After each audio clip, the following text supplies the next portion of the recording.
As we speak, Netflix is sitting on a 9-hour-long, 6-part documentary series about Prince, one of the most innovative and impactful musical geniuses that the world has seen over the past half-century. And you will not see that 9-hour-long, 6-part documentary series about Prince. You won't see it because the Prince estate won't let you. And the Prince estate isn't going to let you see it because of reasons that those returning to the curious listener for this latest installment in my series about the mediocrity plaguing biopics, musical biopics, and musical documentaries in recent years. This one about Prince is the latest entry in that series, and what you're going to see if you're coming back after having viewed those previous discussions of this topic is the same reasons coming up again and again, concerns about things like length, concerns about things like whitewashing the truth, concerns about things like glossing over the grittier or perhaps even uglier aspects of a given subject story, all come to bear, yet in a surprising way with respect to this Prince documentary, because this, as it turns out, is not a situation in which you have a director that he or himself is falling short of doing justice to a life as impactful, as influential as that which Prince led. What you have instead is the exact opposite. You have a documentarian who apparently brought the full force of everything that he's capable of to this project, and for that reason was shot down by the very estate representing the deceased individual at the heart of this tale. Prince died in April of 2016 at the age of 57 or 58 years old at the time of his death, I believe. Either way, shockingly, tragically premature. The agreement was for this to be a 6-part series comprising 6 hours in length, okay? Now, you've seen my complaints about the runtimes for biopics on previous and also inordinately famous and influential subjects. Bob Marley, Elvis, Whitney Houston, Amy Winehouse, Queen, Freddie Mercury. Again and again, you see the lives of these people compressed into a format that the length of which cannot possibly do justice to the impact of these lives, to the complexity of these lives, right? To the charisma that these people embody. I saw comments on a previous video in which I kept alluding to a 90-minute format, and one commenter astutely observed that, well, why does he keep saying 90 minutes? It's rarely 90 minutes. That I take that to heart, as you'll see as you keep coming back to the curious listener. I am very open to feedback of all kinds, critical and positive, and in this case, I do take the point that most of these biopics technically tend to be longer than 90 minutes, some more so than others. I would contend that the concern remains the same. I mean, here are some of the runtimes of some of the biopics that I've mentioned in recent videos, as opposed to the apparent six-hour agreed upon runtime for the Prince documentary, which after Ezra Edelman's treatment of it, turned out to be 9 hours long, okay? Bob Marley, One Love, that came out just this year, 1 hour and 47 minutes. So we'll tack on 17 minutes to the 90-minute format there. Amy Winehouse, Back to Black. I've done multiple videos about just how disappointingly mediocre that biopic is. That also came out this year. That had a running time of 2 hours and 2 minutes, so 32 minutes beyond a 90-minute format. Elvis clocked in at more than an hour longer than 90 minutes, 2 hours and 39 minutes back in 2022. Queen, Bohemian Rhapsody. In 2018, 2 hours and 15 minutes. Whitney Houston, I Want to Dance with Somebody, 2 hours and 26 minutes of unrelenting mediocrity there. God help everyone who tried to suffer through that film. And believe me, I say this as someone who is an abiding fan of each of these artists. Whitney Houston's music has moved me for decades. I love Queen. I love Elvis's music too. I love Amy Winehouse's stuff. I certainly love Bob Marley. So I'm not saying this critical of the artists themselves. I'm saying that the artists themselves deserve far better than the compressed treatment that the runtimes I just reviewed enable, okay? Ezra Edelman is different, however. Ezra Edelman is someone who pushes boundaries. Ezra Edelman, the documentarian who was charged with the responsibility of telling Prince's life story on a platform like Netflix across a 6-part series comprising at least 6 hours in length, is someone who pushes boundaries, who takes risks, who is known, uniquely so, for going to any length, literal and figurative, to tell a story of his subject with the thoroughness that the subject demands. In a specific case in 2016, Ezra Edelman brought us OJ Made in America, which has a 100% critical rating on Rotten Tomatoes based on no fewer than 56 reviews. That is as positive a feedback on a film that any documentarian can possibly hope to accomplish on a platform like Rotten Tomatoes. 56 reviews, and the critical feedback on OJ Made in America, which debuted on ABC, later was folded into ESPN's 30 for 30 series, that's remarkable. That is a testament to the remarkable talent and the thoroughness and the capability that a filmmaker like Ezra Edelman would bring, and probably did bring, we'll never know, to Prince's life story. The critical consensus around OJ Made in America helps to bolster the point I just made about Edelman's capabilities with respect to telling the story of a luminary like Prince. With respect to the OJ Made in America film, the critical consensus on Rotten Tomatoes reads as follows. OJ Made in America paints a balanced and thorough portrait of the American dream juxtaposed with tragedy and executed with power and skill. Listen to the language there, possessing all the attributes that a filmmaker would need to summon in order to tell the story of a life like Prince, no less O.J. Simpson, a life like Prince, in a way that does justice to the immensely complex, rich, abundantly charismatic life of a guy like Prince, right? So a balanced, meaning when the truth leads me down a dark road, I'm going to go down that dark road, and I'm going to look at it unflinchingly, and I'm going to tell that part of this person's story and all its warts and wonder, all its triumph and tragedy, all its flaws and good parts, the positive with the negative. Both can exist at once, right? This clearly was a film that trusted its audience to understand that rarely, if ever, is there a figure who is all good and all bad, all evil and all angelic, right? The vast majority of us are complex intertwinings of contradictory impulses and tendencies as individuals. That's what makes each of us individual, right? That's what makes each of us unique as an individual. And these artists like Prince are definitely no exception to that kind of complexity. And a film that's going to do justice to a subject of such complexity is one that's going to have to do exactly what that critical consensus on Rotten Tomatoes says Edelman did with O.J. Simpson's story. Balanced, juxtaposing dreams with tragedy, because both can exist at once, because a single individual can embody those opposing realities, those opposing dynamics, right? And it was executed with power and with skill, and power and skill are going to need to be possessed in great abundance by any filmmaker who's going to tackle the story of a guy like Prince, who dominated the world in 1984 when Purple Rain came out, in film and in record, and he's coming out with world-stopping ballads like When Doves Cry, the title track Purple Rain. I mean, I'm old enough to have grown up in the 1980s at a time when guys like Prince, guys like Bruce Springsteen, Cyndi Lauper, Madonna, Tears for Fears were absolutely dominating the airwaves. Yes, there was this thing called radio that people listened to back then. There was no such thing as Spotify and streaming. The internet didn't exist yet. Cell phones didn't exist yet.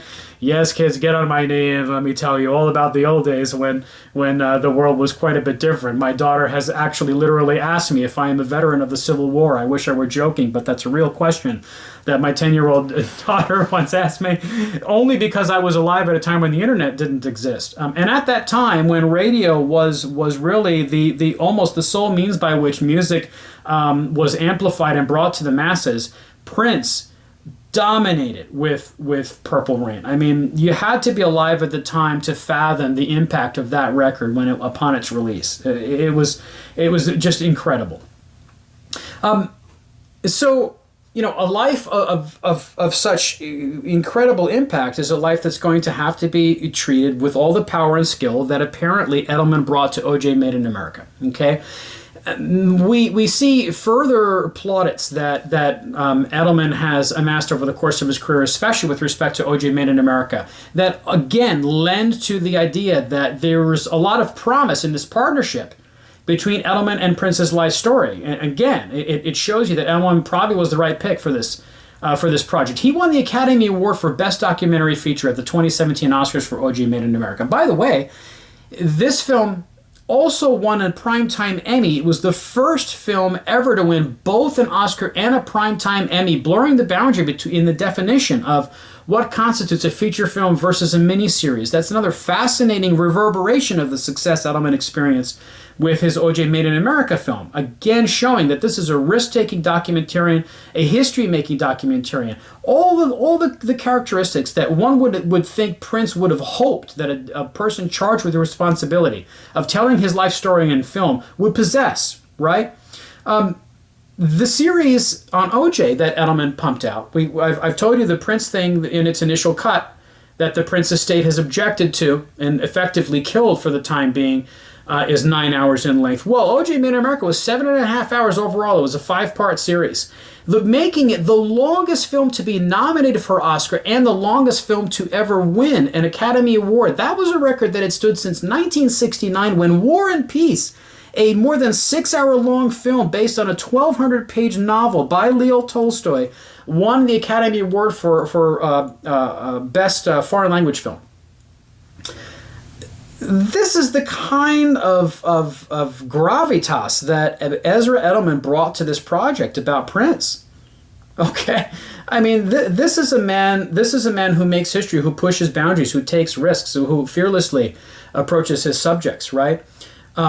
Interestingly, O.J. Made in America, and one wonders the extent to which this may partly explain the mediocrity that is plaguing musical biopics and musical documentaries these days, was the last film of its kind to even be eligible for Oscar consideration, because after 2017, the decision was made to ban from the Oscars any multi-part or limited series in the documentary categories from consideration for an Oscar in a documentary category. It's hard not to wonder how this impacts directors who find themselves perhaps with a choice of how to tell the life story of a musical genius, like let's say an Amy Winehouse, let's say an Elvis, a Freddie Mercury, a Bob Marley. To what extent does the certainty that they're probably not going to have any hope of being considered for Oscar eligibility if they go the Netflix or Amazon or Google streaming route, wherever, the Hulu, I mean, whatever platform they end up partnering with. Now, artists don't make art for the purpose of winning awards. They make art because they're artists and they serve the art above and beyond all our other considerations. Not that said, one would be delusional to also ignore the fact that Oscar nomination, no less a victory, is a huge stepping stone in one's career in the filmmaking world. And to know that you have no chance of even being considered, despite the quality of the documentary, listen to the quality that O.J. Made in O.J. Made in America accomplished. Listen to the critical praise that it won. That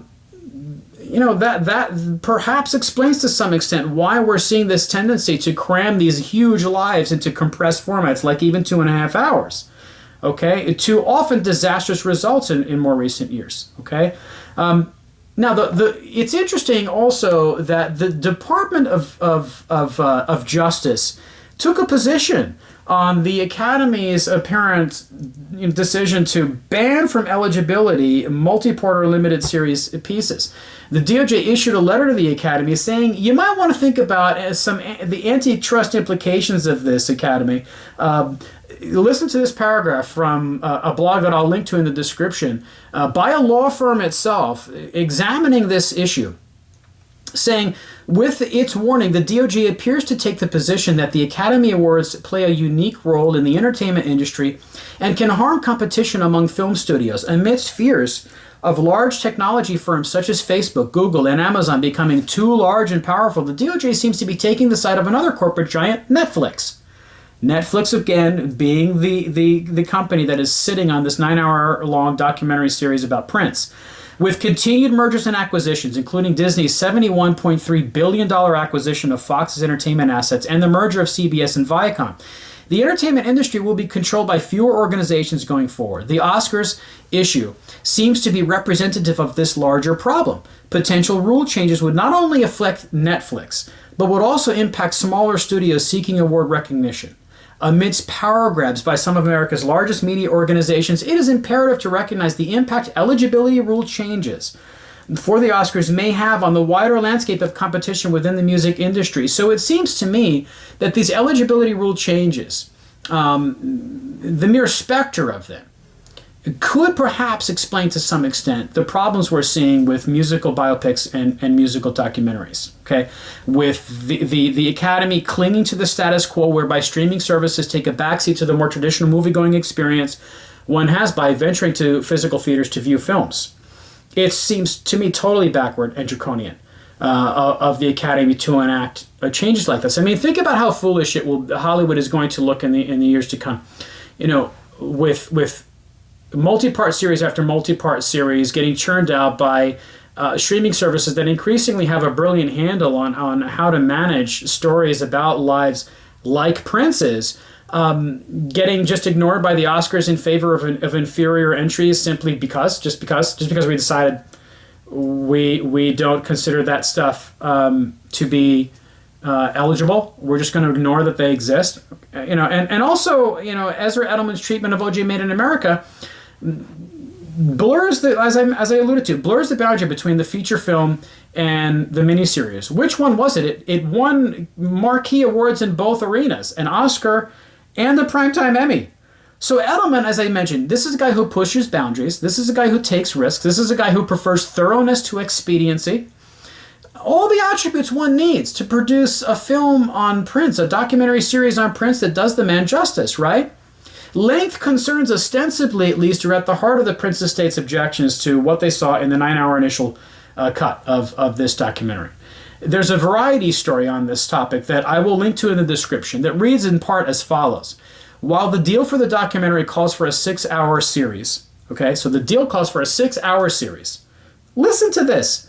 Edelman instead delivered 9 hours, a violation of the agreement that presumably enabled the estate to withhold music rights.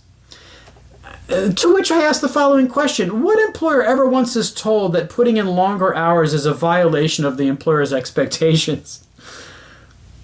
To whom other than the Prince estate alone does such a consideration, such a concern, not seem counterintuitive? So the Variety story goes on to read like this. It says, although Netflix and Edelman maintained final cut of the film, a Prince documentary without his music would face daunting, if not insurmountable, creative and commercial obstacles. You think? We're going to make a Prince movie, but we're not going to have any Prince music in it. Just use your imagination. And that's the power that the Prince estate knew it had, right? Because again, as commentators on prior videos in this series that I'm doing about musical biopics have observed, you do need some collaboration between the family of the film subject, the estate of the film subject, in posthumous situations like this, in order to ensure that the rights to the music are going to be secured for use in the film. The Bob Dylan biopic trailer uses A Hard Rain's Gonna Fall prolifically throughout the trailer. I mean, it's basically the backdrop to almost the entire trailer. And that doesn't happen without collaboration between the Bob Dylan organization and the filmmakers, right? So that's understood, okay? But the Prince estate is wielding that power like a stick, not dangling it like a carrot. I mean, they're using it really to manipulate the narrative here, it seems to me. Edelman is tasked with delivering a 6-hour series. He goes above and beyond, delivers 9 hours, and he's told, no, that's too much. Ezra, you did too good a job here. It's absurd, right? It seems probable that this 3-hour discrepancy results from Edelman's efforts to afford Prince's life story the kind of exhaustive treatment that a life such as his undoubtedly demands.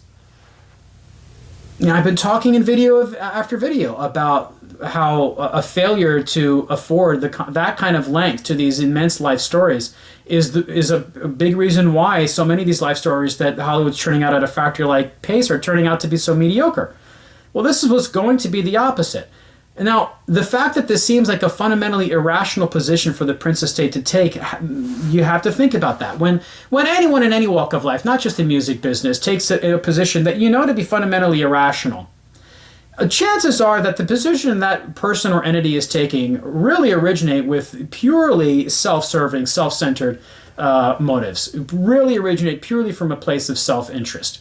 And so as we dig deeper, let's work together, shall we, to find out what the truth is behind the Prince Estate's real objections. What are their real motives for saying, we don't like this film, it's not coming out at this length, you violated by going above and beyond, you went too far, you did too good a job, you tried too hard, Ezra, telling this story about Prince. We only agreed to 6 hours. I mean, give me a break.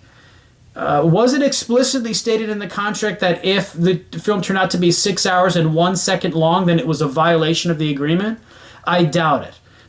It sounds to me like Ezra Edelman approached that agreement, the spirit of that agreement, rather than the letter of that agreement, from a standpoint of thinking, well, okay, I'm agreeing to 6 hours, but that means okay, it has to be at least 6 hours long, right? If I go above and beyond that to do this story the kind of justice that it deserves, it's not going to be a problem. They're going to probably see it as me having exceeded expectations. Well, he did, and reportedly, he is absolutely devastated that the results of having exceeded expectations, being the Prince Estate saying, we're not going to let this come out, or you're not going to have the rights to the music to tell Prince's story. He's apparently devastated about this. And why wouldn't he be? Think about the amount of work this man put into telling Prince's story over the course of a 9-hour film, cut into 6 parts. And he's right now, is at last check, being told it's not going to happen. Now, this claim of factual inaccuracies is what Variety reports to be at the heart of the Prince Estate's concerns about the initial 9-hour cut of this documentary. But the problem is you get 3 paragraphs into the Variety story, which again, I'll link to in the description. You look for yourself and you tell me what you find. You get a few paragraphs into the story and you're yet to encounter a single mention of any factual inaccuracies within the documentary, despite the fact that the Variety story's title identifies factual inaccuracy as the reason that the Prince Estate has objected to this film.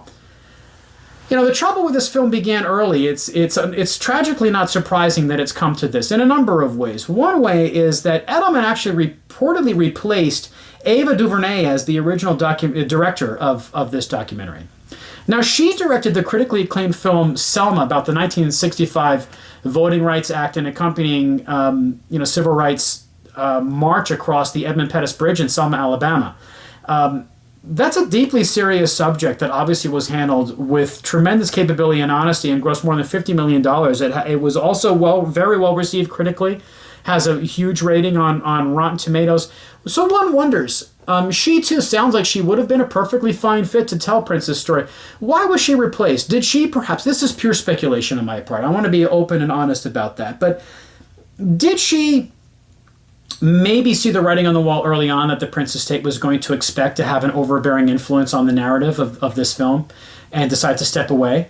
Ezra Edelman is now faced with this choice. Do I capitulate to the Prince Estate's demands that I torture my art into whatever vision they have for this narrative, or do I walk away? Do I stand my ground as an artist with authenticity? I mean, the stakes are high for Edelman in that regard too.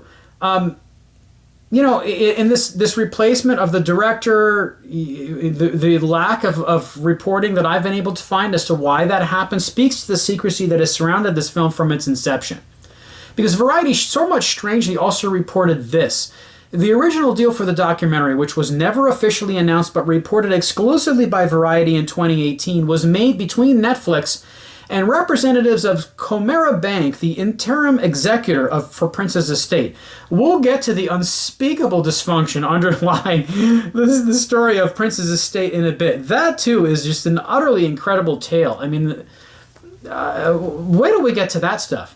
But we're even deeper into this Variety story now, and still, have you heard one mention of a specific factual inaccuracy as the reason why the Prince Estate objected to the release of this film as it stands at its 9-hour length? No. When the Variety story, though, does finally turn its attention to claims of Prince's estate about factual inaccuracy, we still get no specific information as to what was inaccurate about the film. Nothing. And this is where we start to get to the true motive that likely underlies the Prince Estate's objections to this film. And we start to see just how self-serving they are. what the Variety story reports is this: details on the inaccuracy, the alleged inaccuracies, were not clear. Oh, you don't say. Details about Prince Estate, but exactly what was factually inaccurate about the film? Not clear, according to Variety's reporting. But an unnamed source insisted to Puck, which is the outlet that originally reported this friction between Ezra Edelman's project and the Prince Estate, that, quote, it's not revelations of drug use or sexual stuff. Okay, and it's an important thing to note, right? Because in cases like Whitney Houston or Amy Winehouse, there's the possibility that that aspect of their lives gets whitewashed and glossed over, which in fact in both films it absolutely does. I would argue to the detriment of the quality of the film and to the detriment of the subject. It does a disservice to these subjects for the reasons I've explained in my prior videos in this series about musical biopics and documentaries. Go check those out for my discussion on those topics. Instead, sources tell Variety that the estate felt strongly that certain events had been sensationalized, of course, and not properly fact-checked, and that those claims were met with opposition by Edelman. Of course. Are you kidding me? Ezra Edelman, who produces the 7.5-hour documentary about a figure as polarizing as O.J. Simpson, would do a job as lazy as to produce a 9-hour documentary about Prince that is laden with factual inaccuracies? BS. I don't buy that for a minute. This is a man who clearly knows how to do his job. And he's a documentarian who understands that you have to bring the instincts and training of a journalist to your project if you're going to do a documentary the right way. Okay? On the other hand, now we're getting closer to the truth here. On the other hand, different sources told Puck and Variety that the issues were more about control and the estate feeling that the documentary was, quote, not sufficiently positive. What have you been hearing me say throughout this video? Those who are returning to The Curious Listener after my prior installments in the series about musical biopics know that I've gone on and on about this. How when you're doing a film that perhaps by necessity, as is the case here, because you need some collaboration between the filmmakers and the estate in order to secure rights to use the music, but what does that lead to potentially? If there isn't integrity on both sides, and in particular in the camp of the artist at the subject of the film, then you're going to get things like this. Well, it's not positive enough. It didn't handle the truth with kid gloves. It wasn't enough of a whitewash. Well, do we really need to tell that part of whoever's story it is? Prince, reportedly, the reasons for his death were related to drugs. How truthful does the Prince estate allow Ezra Edelman to be about that? We don't know. No, we've not seen it. And we won't, as it stands now. This was inevitable in some ways. You could have seen this coming. And Edelman really, he's a risk taker, and one way in which he took a risk apparently is by even agreeing to take on this project to begin with. Because dysfunction has been at the heart of the Prince estate saga since Prince's death at age 57 on April 21st, 2016. He died tragically premature.